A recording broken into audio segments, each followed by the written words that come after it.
E aí galerinha, sejam bem-vindos ao nosso canal Os Carinhas.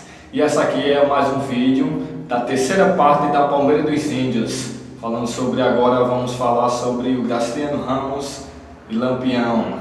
E um pouco da nossa festa, que é a tão esperada, que é a aniversário da nossa Palmeira dos Índios, 130 anos. Vocês vão ver alguns vídeos que eu fiz, que é sobre a nossa festa da nossa Palmeira, que é o desfile e a festa no final do dia, à noite. Então, vamos começar, né? Solta a vinheta.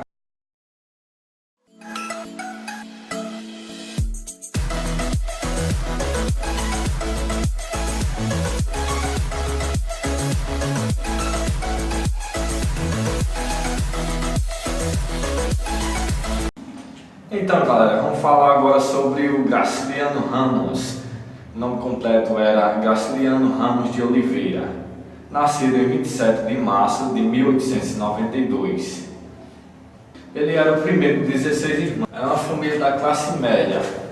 Ele era da classe média, 16 irmãos. Irmão que só, poxa, 16. Ele viveu os primeiros anos das nossas cidades aqui, mais próximas, das cidades próximas, como Viçosa, Pernambuco, Buíque, Maceió, tudo aqui por perto.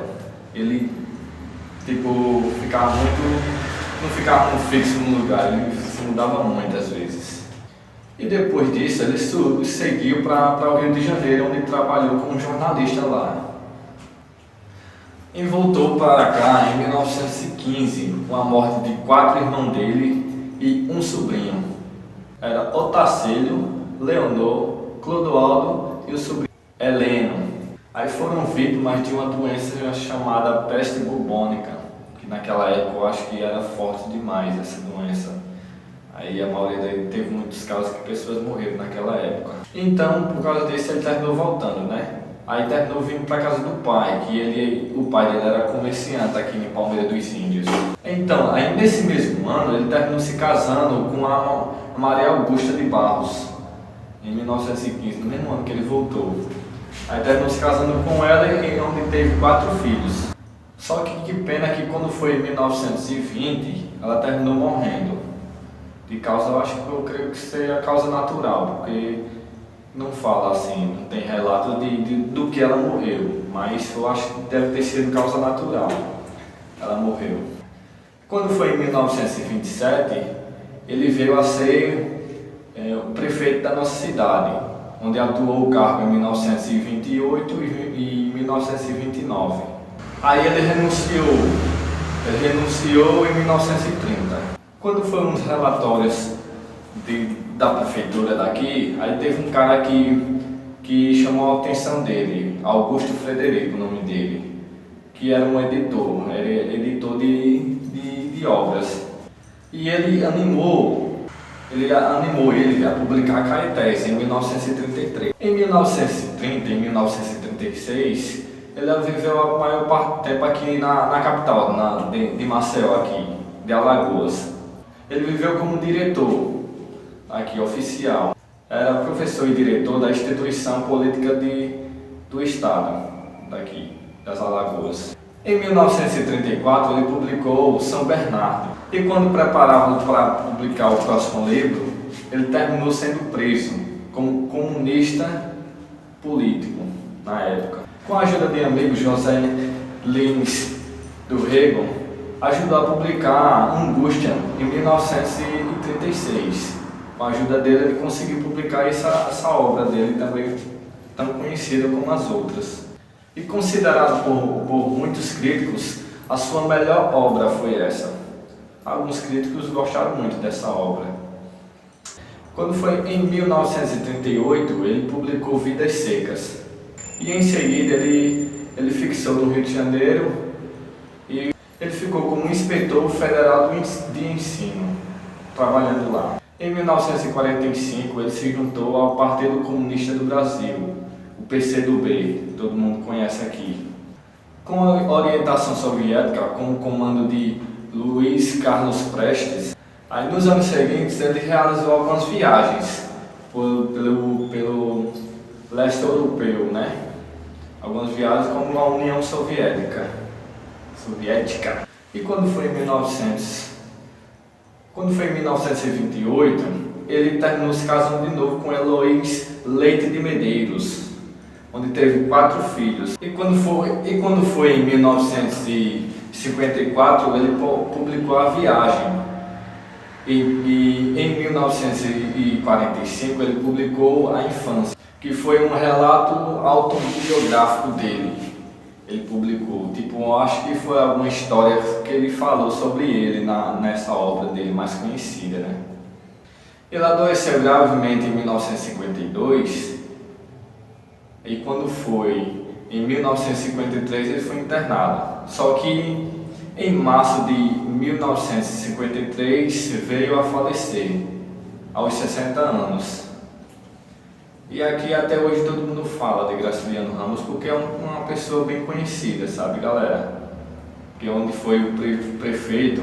E aqui todo mundo conhece porque ele foi um cara bem conhecido, sabe? O cara que ele fez muitos livros.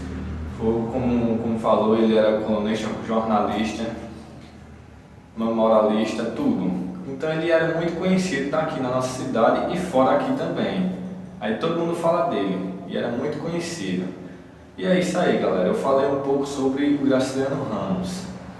E para homenagear aqui em Maceió, como ele viveu uma boa parte do tempo,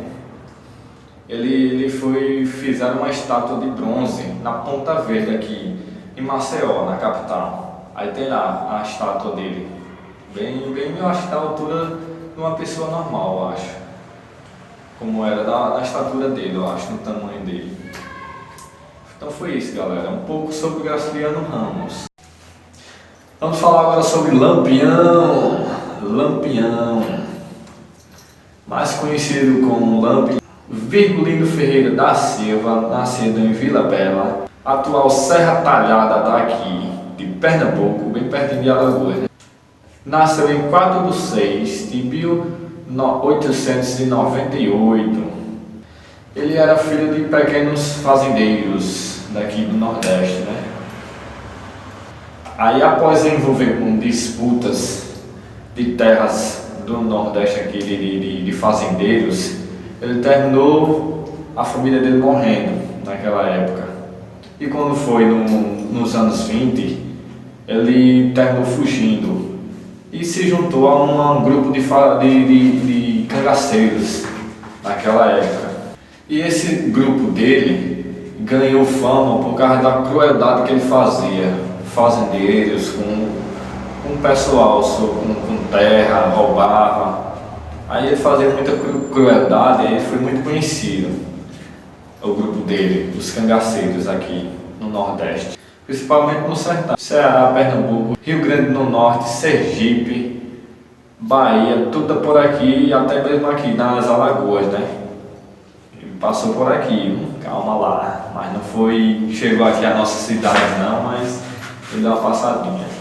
Continuando, e Lampião, esse apelido de Lampião, ele se originalizou por causa que ele, quando matava o povo aí na escuridão, aí ele atirava a mão pra cima, aí sempre fazia aquele clarão, aí chamava de Lampião. Era provocado pelas espingardas que eles tinham. Aí atirava, pá, aí chamava de Lampião. Ou então era Capitão Virgulino, que era o nome dele, né? Virgulino. Era tipo um apelido só, né? Virgulino. E ele ficou conhecido com seus amigos mais íntimos, como o Curisco, Cristiano Gomes da Silva, o Diabo Louro. Aí ficou muito conhecido aqui, os amigos mais íntimos dele. Uma das táticas mais conhecidas dele, do bando dele, era tipo fugir de outros estados, sabe? Tipo, ele ficava num estado, roubava, fazia, saqueava tudo lá e depois, para fugir da polícia, aí ia para outro estado. Como naquela época não tinha tecnologia, não tinha tipo uns carros bem velozes, né? Era no Nordeste, usavam cavalos, aí eles conseguiam fugir, sabe? E além de agir de suas fronteiras, né, também.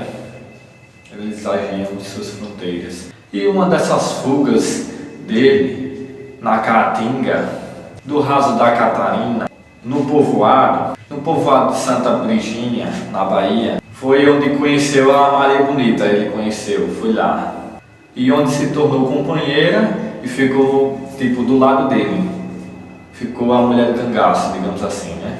Porque não tinha mulher no cangaço, só ela. E desse casal surgiu uma filha, né? Expedita Ferreira Nunes. E eles terminaram deixando ela sendo criada por um casal de vaqueiros naquela época. Não cuidavam dela. Aí deixou com esses vaqueiros. E outros casais também, que logo depois só tinha a Maria Bonita, mas depois veio o Corisco,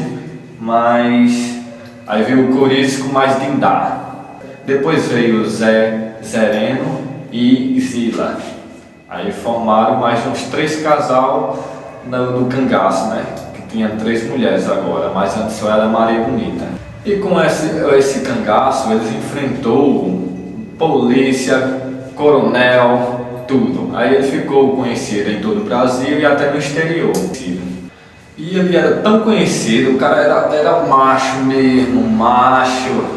Ele foi até ser chamado a seus adversários mesmo para trabalhar no governo, olha. Só que o cara era foda mesmo, o bicho era cangaceiro, era macho. Aí ele foi chamado algumas vezes para ser adversário, tipo, ele trabalhava para um cara, o cara tipo pagava ele e ele ajudava a gente a fazer alguma coisa, né? Tipo, nem guerra, nem briga, entendeu? Aí eu acho que pagavam a ele, aí ele terminava participando também, né? Aí, então, já na década de 30, na época de Getúlio Vargas, quando ele foi aqui, eu acho, um prefeito, na década de 30, no governo de Getúlio Vargas, eles foram considerados uns bandidos, paz natural. Eles eram muito, como é que se diz? Saqueavam muito, faziam muitas coisas. Então eles decidiram ir atrás do cangaceiro, né? Porque ele estava saqueando demais, estava matando pessoas direto.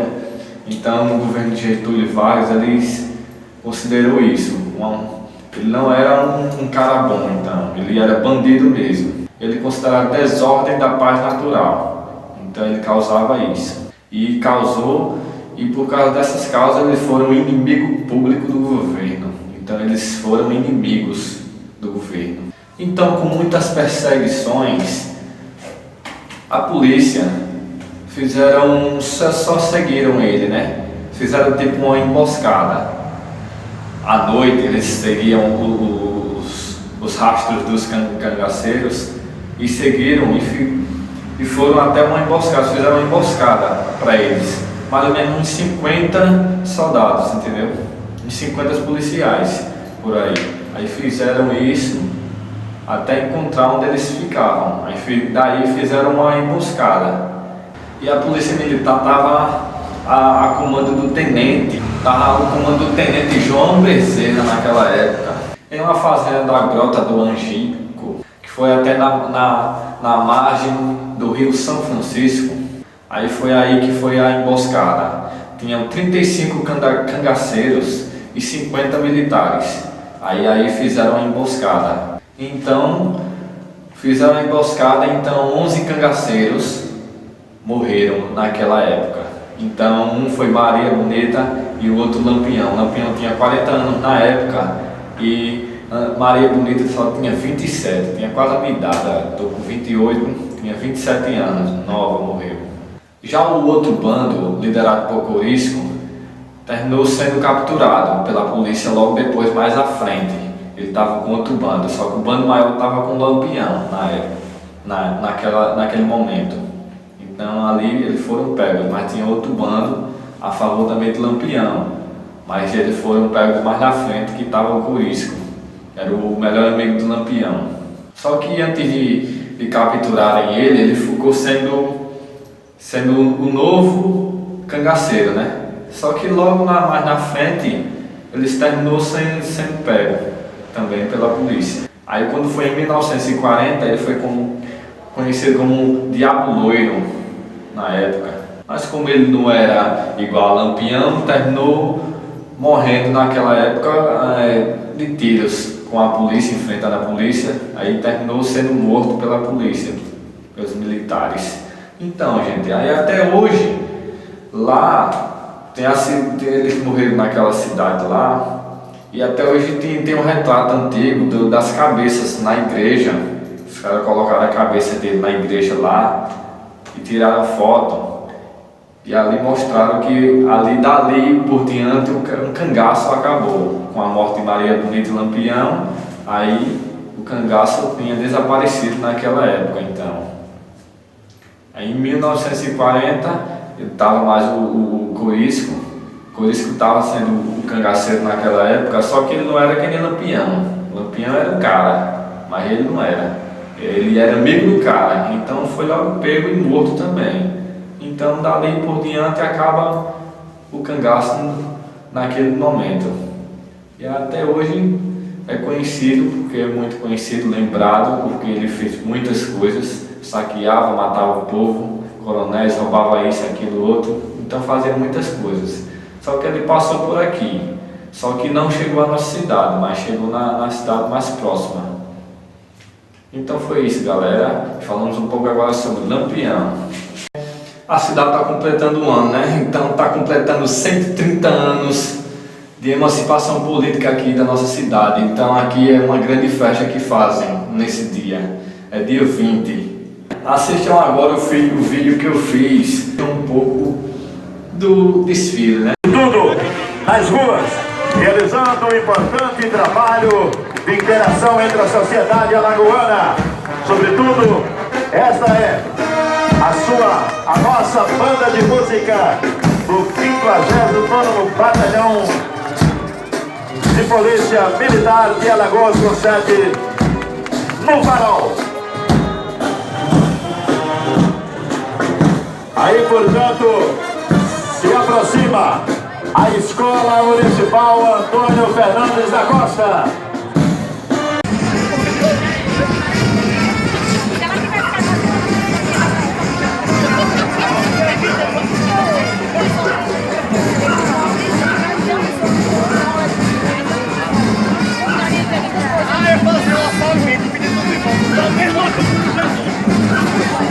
Aproxima-se nesse instante o Centro de Educação Infantil Maria do Carmo Sampaio Caparica,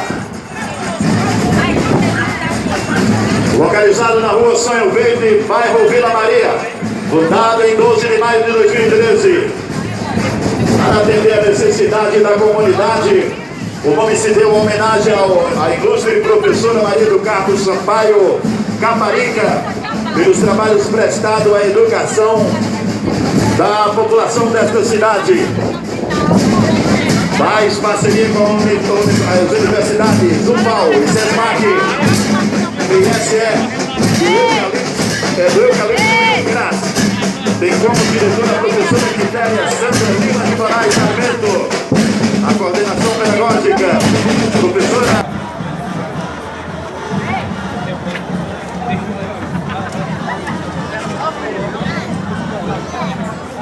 aqui no nosso carro, a diretora da escola, a professora Ieda Sandes. Parabéns pela performance da sua escola e pela desenvoltura de cada aluno e dos funcionários.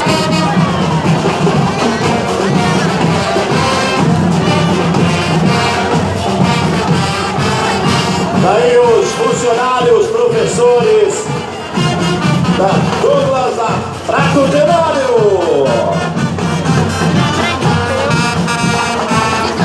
Atenção, segura aí um pouco vocês. Uma ambulância vai ter que entrar aqui na avenida. Gente, deixa eu explicar aqui um negócio para vocês. Eu tô aqui em cima, mas eu observo tudo. Eu tô trabalhando aqui, mas vocês estão observando. Eu vejo pessoas, às vezes, com horrores, falando alguma coisa, mas a gente tem que entender. O calor tá grande, nós estamos sendo desconhecidos. Centenas de pessoas que estão aqui para participar do pessoas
tempos não te faz mexer. Seja no vídeo do PPV, pode começar.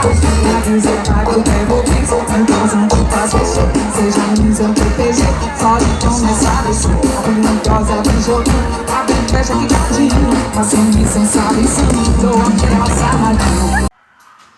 Então foi isso, galera. Espero que vocês tenham gostado. Se gostarem, deixe seu like, se inscreve no canal, faça comentários, assine o sininho das notificações.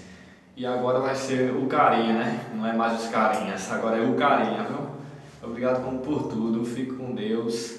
E se sigam nas nossas redes sociais, né? Fiquem esquecido. Até mais, viu? Tchau!